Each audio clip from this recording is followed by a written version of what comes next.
Hi, my name is Shaden Siegfried, and today I'm going to be talking about Olympic lifting. Olympic lifting is great to improve strength, size, and explosiveness. So, if you need any of those three things for your sport, or just if you want to become better in those three things, this is a great technique for you to do that. So, who started it? There's no real person who started Olympic lifting, it just kind of came about. But the very first Olympics that had it was in 1896. Why did it start and how did it start? Pretty much the reason why it started was because men wanted to prove that they were the strongest, the biggest, the most explosive. So it goes all the way back to pretty much when mankind started. As a sport, Olympic lifting pretty much tracks all the way back to ancient Greek and Egyptian societies. They were using sandbags and big stones to see who can lift the biggest sandbag or the biggest stone, and whoever could do that was usually the champion or the winner. So, how has it evolved? Obviously, we don't use big sandbags anymore, or we don't use big stones. Now, sometimes to get better at the actual lifts, people might use a big sandbag or just a heavy weight like kettlebell or just heavy weights to get better at Olympic lifting. But nowadays, we have come to use an Olympic bar and Olympic weights. Another way it's involved is it's not just who's the strongest man anymore, it goes by weights. So, 180-pound guy is going to go around, or going to compete against another guy that's about 180 pounds. Also, 240-pound guy is going to go against someone who's also around 240 pounds. So it's not just who's the strongest lifter, it's who's the strongest for their size. And if you want to click on the video, there's a hype video just about Olympic lifting. Example exercises. So, there are only 3 main Olympic lifts.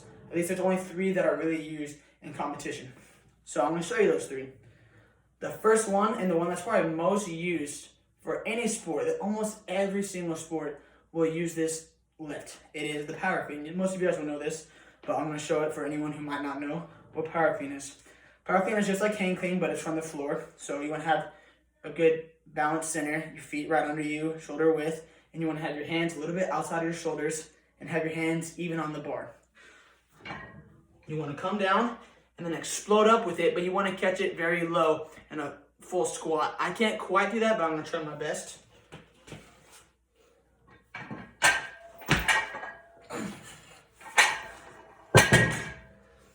And that's a power clean. The big time competitors will catch it almost in a full squat with their butts almost to the ground, because that way the bar travels less. And with big time weight, it's going to be hard to get that bar to travel a lot. So it's a very good technique to get more weight up.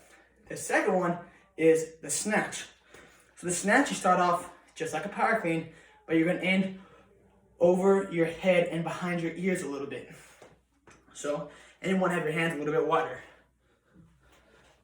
So, just like this. And then you gotta hold it for a few seconds, or the judge usually won't count it. Like I said, they catch it way lower than me.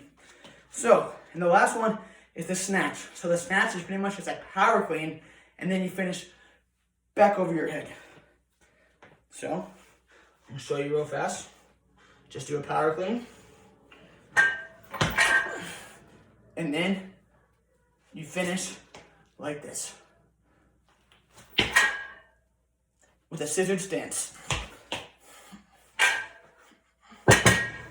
Now, there's a few exercises you can do to make yourself better at these 3 things if you really do want to compete. So, regular hand cleans, you can snatch with a dumbbell, so pretty much just a regular dumbbell and stuff like that. You can do push press, which means you just take a bar and you push it up. Push press, that'll help you with the jerk. Deadlift just helps you explode up. And squat just gonna make your legs stronger. So the benefits and disadvantages of Olympic lifting. Now I'm kind of breathing hard because I just threw up some weight. But the benefits is it improves strength. And really, there's not a lot of equipment you need, which would be the second benefit. So really, it just takes a bar and some weight. And yeah, at least you need to make sure you have enough space. And it's very popular, so like there's gonna be a lot of people who are very qualified to teach you how to do Olympic lifting. So that's another great benefit. The disadvantages are the equipment is very expensive. Like I bought all this, and it was literally the cheapest one I could find on Marketplace, and it was $500. And it's in good shape, but it's not amazing shape, and it's definitely used. Brand new, it's gonna be well over $1,000 to get all this stuff. And I don't even have like the bumper plates. I just have regular Olympic weights that are metal. You're not gonna use those in competition for Olympic lifting. Another disadvantage is you need a good amount of space to do the lift. So I got lucky and I have a little storage that I'm able to do it in. But my last house that I was in, I wouldn't have had enough space to do Olympic lifting. And another disadvantage is if you have bad teaching or bad form, you can injure yourself very bad. So you want to make sure that you have a good teacher and you're taking it slow. You're not doing a ton of weight right away because form is everything. So if you have bad form, you can injure yourself very badly. The target population for Olympic lifting is pretty much anyone. I saw an old guy, a 90-year-old, doing deadlifts and hang cleans on an Instagram video just the other day, and I've seen a little 4-year-old girl throwing up weight more than some 4th graders can. So it pretty much targets anyone, but the main target population is really just athletes in general. I used it a lot as a track athlete in high school when I was a thrower and even a runner, and I use it a lot as a football player, and I still use it now. I use every single lift as a football player, and they're in our football workouts right now. We were just doing all these workouts about 2 months ago before the virus hit, and they're still on our workout now from our home workouts. The equipment needed for this is, as I talked about, an Olympic bar.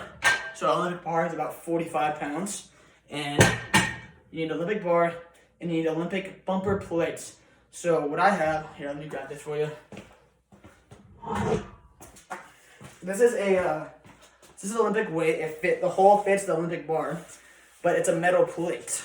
So if you drop a metal plate on the ground, it's either going to break the ground or it's going to break the plate. So what you need is a bumper plate. It's rubber and it bounces. So if you do mess up your lift, you can just drop it without hurting yourself. So you need a bar and bumper plates, and that's really all you need. You need a nice solid ground too.